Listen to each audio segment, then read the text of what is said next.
The city of Wilmington will soon be on the lookout for a new chief of police. And Delaware's first black woman in the state Supreme Court is moving on up. And later, a Wilmington family received a gift of a lifetime in hopes to heal the wounds of their hearts. All this, plus your local sports and weather, starts now.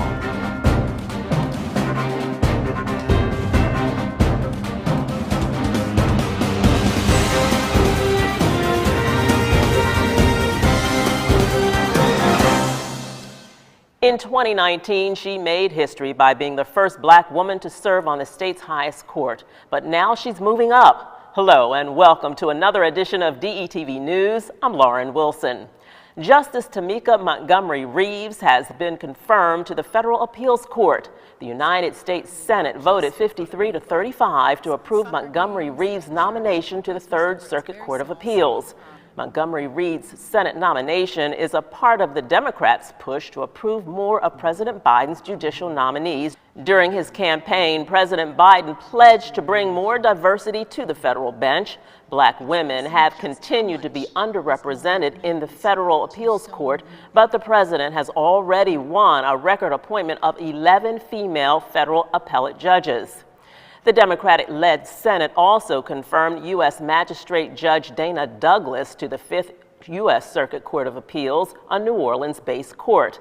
Overall, the Senate has now confirmed 97 of President Biden's judicial nominees, the vast majority being women or people of color. Montgomery Reeves will be the second black woman to serve on the Philadelphia-based court. The confirmation will cause her to resign from her current position on the Delaware Supreme Court, leaving the court without a person of color and now with 2 vacancies. The first was the recent announcement of retirement by Justice James Vaughn Jr. After 25 years on the Delaware Supreme Court, Vaughn Jr. announced his plans to retire on May 1st of 2023. Citizens for Judicial Fairness, formerly known as Citizens for Pro-Delaware Business, joined with civil rights activist Reverend Al Sharpton to urge Governor Carney to fill the 2 vacancies with people of color. In a press release, Sharpton said, quoting now, "Governor Carney must seize this pivotal moment and nominate 2 justices of color to fill both of these looming Supreme Court vacancies." Governor Carney has yet to comment. However, the Senate recently announced the Honorable Lauren Mitchell has joined the Court of Chancery as a Master in Chancery.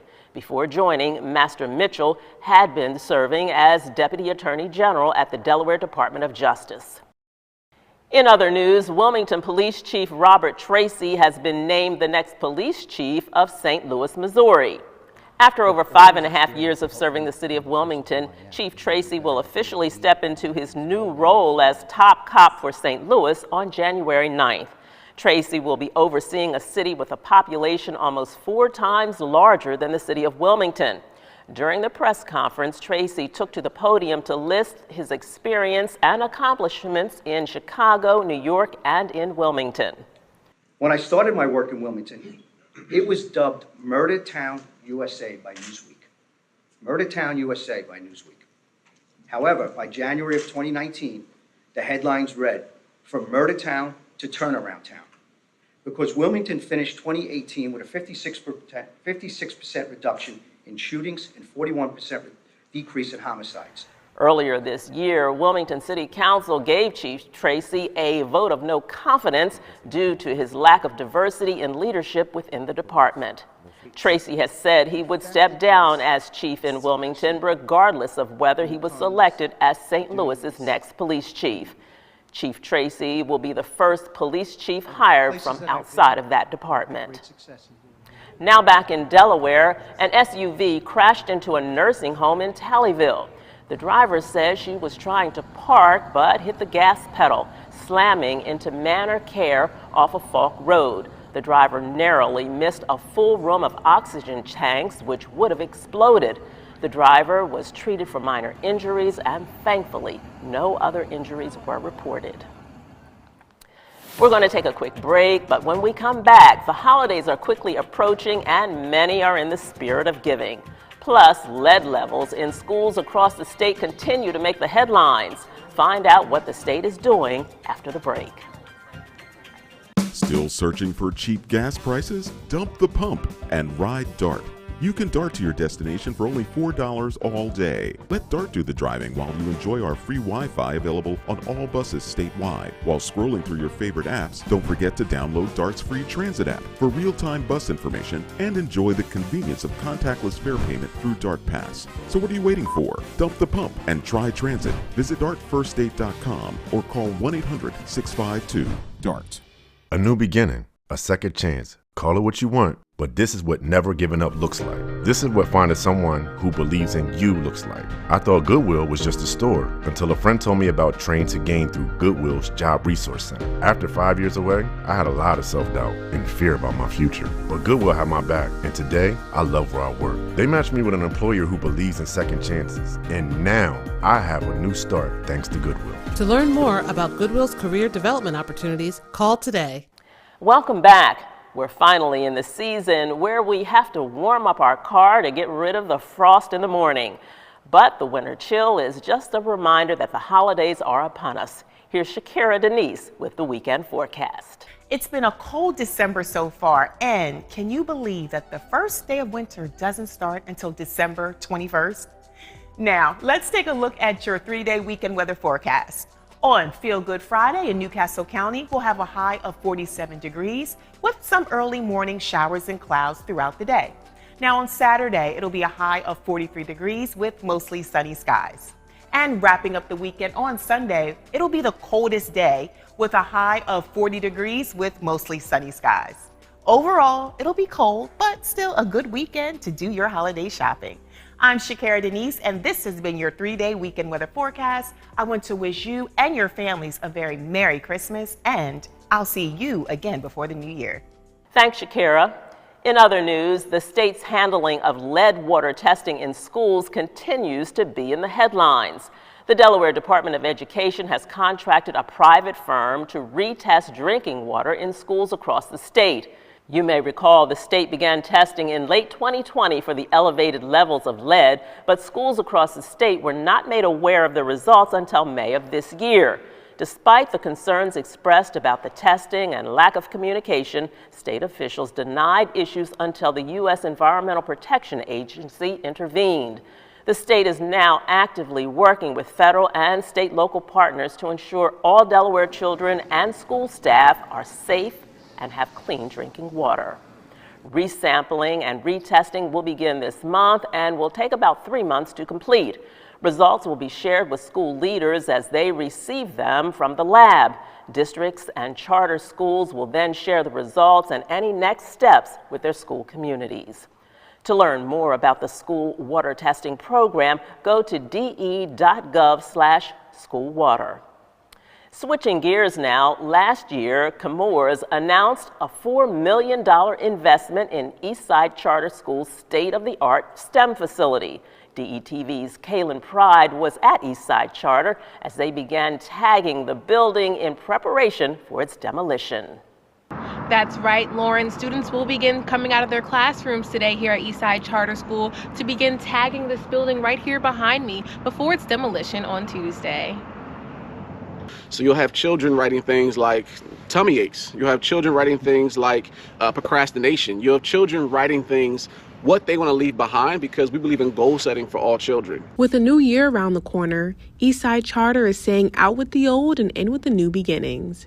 Students and staff had the chance to tag the building that will soon be a part of Eastside Charter School's new STEM hub coming in 2024. We are currently tagging what we want to leave in 2022 on this warehouse that Eastside has purchased, and we're going to tear it down. The school's partners will be able to tag the building over the weekend before it gets demolished this coming Tuesday. We are building a STEM hub in partnership with the Wilmington Public Library, Chemours, Barclays, NASA, Code Differently, a number of organizations, and we're going to have the premier access point for access to STEM in the state of Delaware. So anybody... Now, the site that's behind me that's scheduled for demolition on Tuesday will be the parking lot for the new STEM hub. And the current parking lot for the school will be the new site for Eastside Charter School's new STEM hub. With DETV, I'm Kaylin Pride. Thanks, Kaylin. Senator Tom Carper took a trip to Newark to visit one of Delaware's esteemed blue ribbon schools. Linden Hill Elementary in Pike Creek has been selected as a National Blue Ribbon School. The school currently holds 568 students in grades K through 5. Senator Carper met with the school's leaders as well as many 4th and 5th graders to help raise the blue ribbon flag. Coming up on DETV News, it's the season of giving, and Newcastle County Police gave back in a very warm way. And Nick Alessandrini is coming up after the break to talk about the Eagles' big win against the Giants and more. We'll be right back.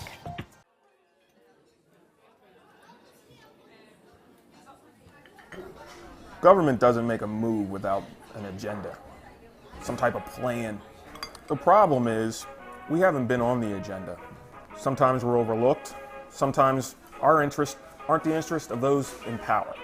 I'm your host, Kerwin Gaines, on DETV's new show, The Agenda. We're going to do our best to ensure that you, Delawareans, are knowledgeable about what's going on in the Assembly. Federal government, local government, it doesn't matter. We're going to do our best to ensure that folks that make the agenda on a daily basis have to answer for it. Let them explain what they're doing. If it affects you, it's on the agenda.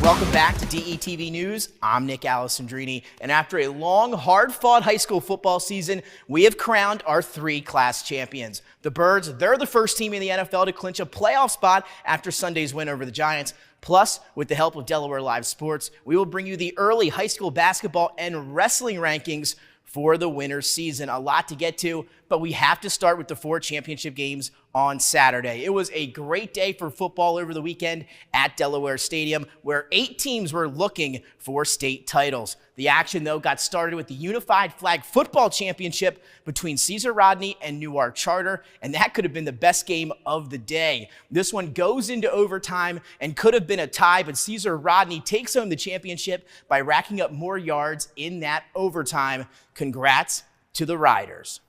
And that took us right into the Class 1A championship between number 1 Laurel and number 2 St. E's, a rematch of last year's state championship that Laurel won 28-14.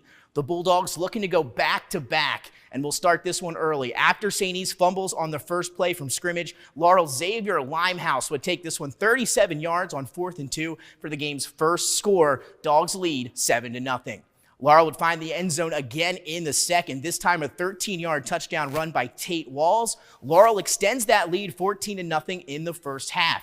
But right before the break, the Vikings would find their way into the end zone. A 10-play, 86-yard drive capped off by a Chris Character halfback pass to Thomas Schiavone for 6. The Vikings are able to trim that lead to 14-7 at the half. We've got a good one. Let's fast forward to the 4th here. The Vikings would get that key stop they needed. Then once again, it was Chris Character, this time on the receiving end of a 37-yard touchdown pass from quarterback Cole Soto. The PAT was blocked. Laurel maintains that 14-13 lead. And then Kylese Wilson, though, would end the Vikings' chances on the next possession. Wilson, he would carry the ball 9 times on this drive, including a big 4-yard touchdown run to make it a 21-13 game.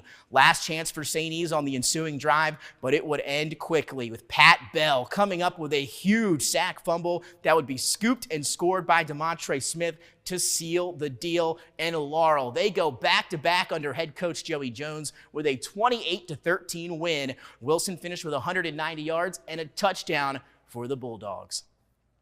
Then in our Class 3A championship, it was a rematch of a regular season game between Red Hot Smyrna and the Dover Senators. A matchup that the Eagles won handily back a few months ago, 46-21. Would it be deja vu here in the state championship game, or would the Senators shock the state with their first state title appearance since 2001? Well, we start this one in the second quarter after a 0-0 first when Brian Wright finds Nolan Fretz for the first score of the game. Eagles lead this one 6-0 after the missed two-point conversion. A little later on in the second, it's Markel Holman. He would get to the outside and find the end zone from 13 yards out. After the missed two-point, the Eagles now lead 12-0.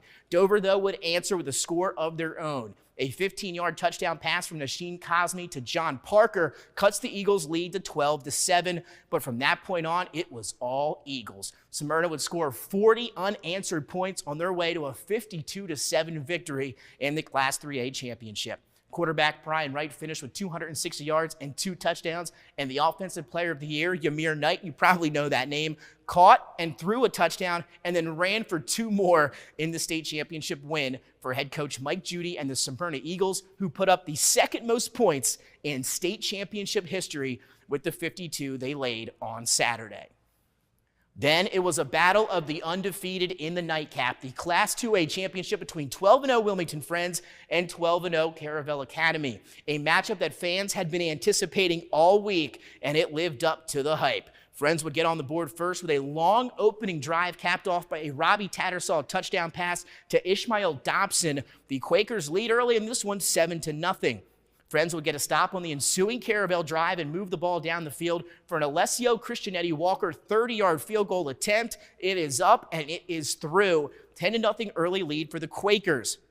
Defense would take over from the end until the late into the fourth quarter here. It was all defense, 10-0. Friends still leading in the fourth quarter when Caravel would find a groove offensively finally late in this one. Starting on their own 15-yard line, quarterback Truman Awerda connects with Trey Hamlin for 42 yards to start the drive. Then on 4th and 14, Awerda finds Makai Carmen, who makes a great sliding catch to keep the drive going. And then on the next play, Jordan Miller punches it in from 6 yards out. This lead is cut right to 10-7 there in the fourth quarter. We've got a good one. The Caravel defense would get the stop they needed and the ball back to the offense. But after a fantastic punt from Robbie Tattersall, the Bucks were pinned deep into their own territory. And on the second play of the drive, Andrew McKenzie, he would step in front of this Awerda pass and pick it off to ice the game. And the Quakers from Wilmington Friends bring home their first state championship since 1984, led, of course, by the 3 generations of Tattersall. The Quakers are able to end the drought with that 10-7 win on Saturday. CR, Laurel, Smyrna, and Friends, they weren't the only team looking to lock something up this past weekend. Our Philadelphia Eagles clinched the first playoff spot in the NFL with a 48-22 smashing of the G-Men on Sunday. Jalen Hurts continued his stellar season, is now the favorite to win MVP. The Eagles, they're back in action on Sunday when they head to Chicago to take on Justin Fields and the Bears. Kickoff is set for 1 o'clock on Fox.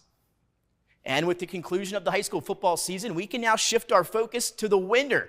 Delaware Live Sports has released their early basketball and wrestling rankings, so let's take a look. And we're going to start with boys basketball, where the defending state champion Hillers from Tower Hill hold that top spot. Followed by Tower Hill, we have Middletown, Sally's, Howard, Seaford, Caravel, Appo, Sanford, William Penn, and Dover. That is rounding out your top 10 in boys basketball. Now we'll take a look at the girls basketball rankings here, getting it started with number 1, Caravel, the defending state champions. 2, Sanford, Ursuline at 3, Tatnall 4, AI DuPont 5, followed by St. E's, Archmere, St. Mark's, Appoquinimink, and Delmarva Christian.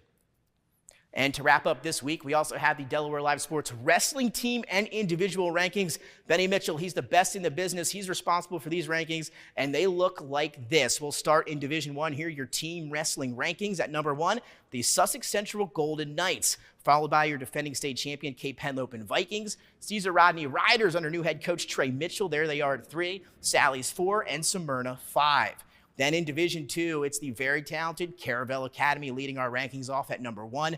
DMA at the 2 spot, Laurel 3, Lake Forest 4, and good to see the St. Mark's Spartans back in the rankings here this year at number 5.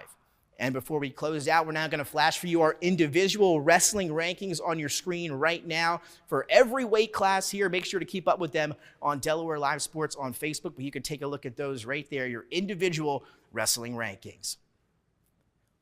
And that'll do it for sports this week. Hope everyone has a safe and happy holiday season. Lauren, back to you. Thanks, Nick. A nonprofit called Nerd It Now recently held its grand opening for its 50,000 square foot warehouse near Eastside Charter School. NERD now is Delaware's only certified electronics repair and recycling facility. The company has donated more than 10,000 devices. Owner Marquivas Gideon started the business as a repair shop in Stanton's First State Plaza. It now enrolls about 75 people a year, a free apprenticeship program, and is preparing to open its own space downtown. Also, over the weekend, Delaware public schools, districts, and charters held a gathering at the riverfront for a first-of-a-kind event for parents and prospective employees. DE Connected gave residents a chance to learn more about employment opportunities while parents learn more about the various educational opportunities available. It's a season for giving, and the Newcastle County Police Department gave back to the community in a generous and warm way. The department hosted its annual coat drive over the weekend at the Route 9 Library. More than 600 coats were collected leading up to the event. I think if you look at it, the most basic form of helping the community. So we help the community, the community will help us in return. It's that most basic form of give and take. When we come back, a young boy and his family received a gift of a lifetime. And Delaware State University sure had the Chase Center rocking over the weekend. We'll tell you all about it after the break. Still searching for cheap gas prices? Dump the pump and ride DART.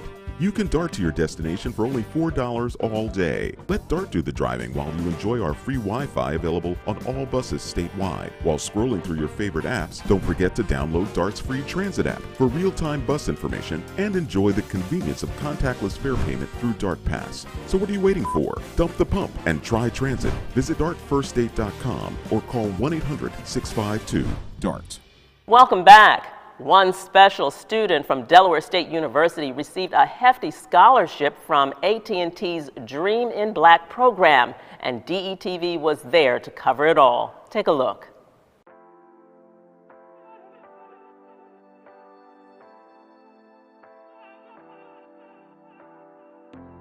I'm Caitlin Pride with DETV, and right now I'm in Dover, Delaware at the AT&T corporate store, not too far from Delaware State University. And speaking of DSU, that's why we're here today, to celebrate students from HBCUs. One lucky student from Delaware State University has been selected to be a part of AT&T's Dream in Black Rising Future Makers Class of 2022. Let's look at the ceremony.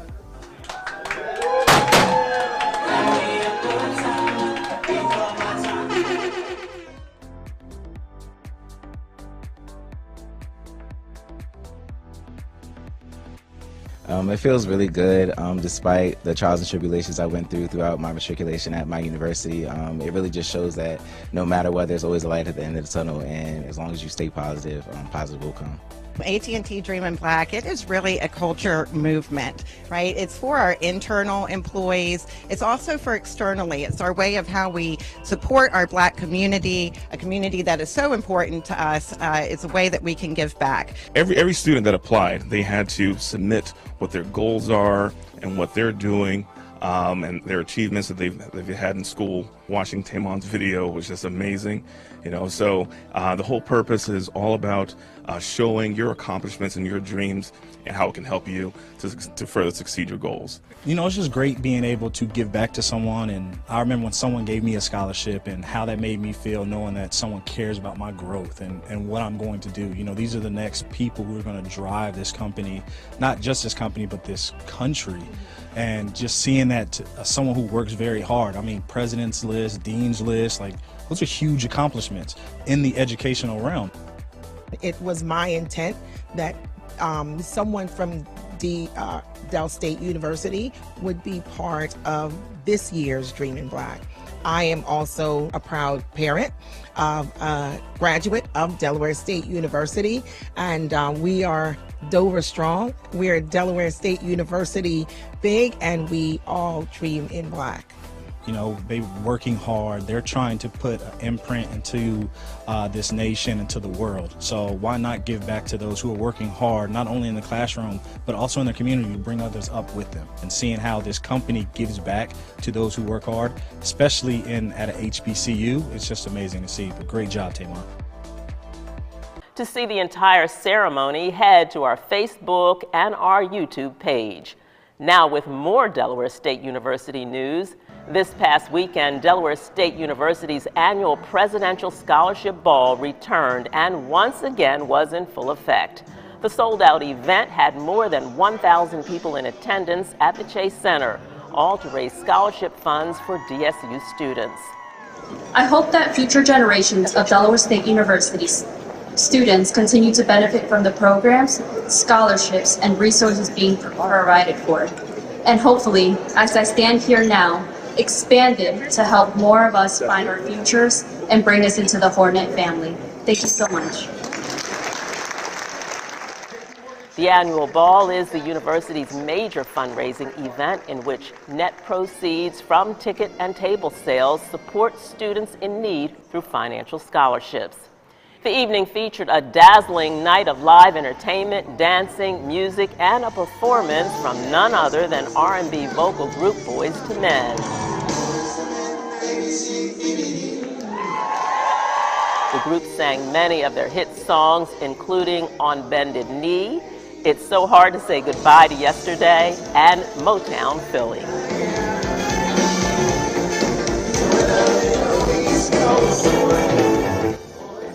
In the end, the R&B group was honored with a prestigious award on behalf of the university. Thank you very, very much. This will probably go next to the Grammys. Last year, the university raised $600,000. This year, they raised a whopping $1.2 million. In other news, the YMCA Legacy Performing Arts program performed at the Riverfront Bright Festival over the weekend. The program aims to provide a safe outlet for area kids.